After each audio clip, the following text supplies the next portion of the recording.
sur ce point-là, je vous propose de passer à un nouveau module qui va permettre une analyse modale spectrale dans les calculs non linéaires. Et pour cela, en fait, eh bien, je vais vous proposer Ah, c'était d'utiliser demandé ça. encore une fois. Comment? C'était demandé ça aussi, en Oui, support. oui, ça faisait un moment que c'était demandé. C'est vrai que on pouvait calculer les actions sismiques, hein, calculer un ouvrage, mais il est vrai que lorsque on voulait passer en mode non linéaire, eh bien, on retombait si on voulait générer le séisme dans un calcul linéaire. Et donc, ceci a été euh, perfectionné. Et avec Ouais, donc cette du coup, version 2000. on aura un projet avec des croix de contreventement et on les met en traction seule, ça marche en séisme, quoi. Exactement, c'est ce qu'on va voir tout de Ok. suite.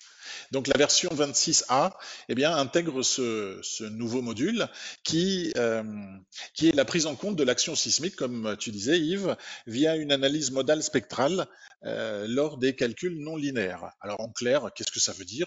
Ça veut dire tout simplement que si je vais à ouvrage données générales, je vais donc générer le séisme. Alors, je vais voir ce que j'ai fait. J'ai pris la France, je travaille avec l'œuvre code 8. Ici, eh bien, je vais préciser tous les paramètres du séisme.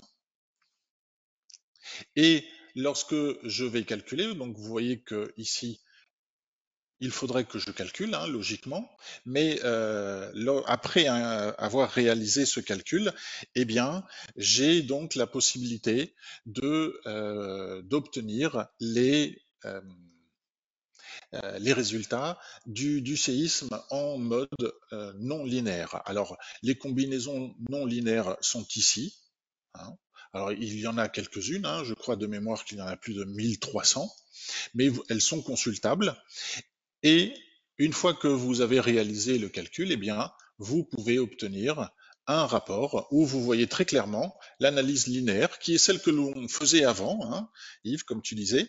Et ici, par contre, apparaît une analyse non linéaire. Alors, pour l'analyse linéaire, pour ceux qui connaissaient, c'est exactement la même chose, hein. Vous avez les coefficients de participation par mode, les pourcentages de masse déplacée pour chaque mode et chaque direction.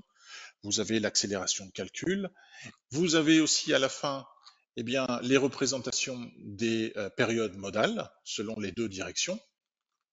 Et là, vous avez les résultats de l'analyse non linéaire. Alors, les combinaisons ont été regroupées, mais ici, vous voyez très bien qu'apparaît le séisme avec les coefficients de sécurité propres à la norme sélectionnée.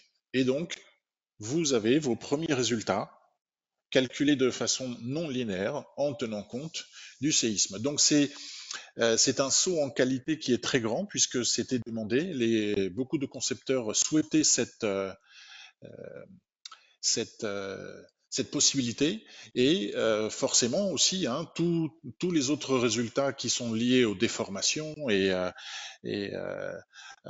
aux efforts sont également consultables avec l'hypothèse de séisme.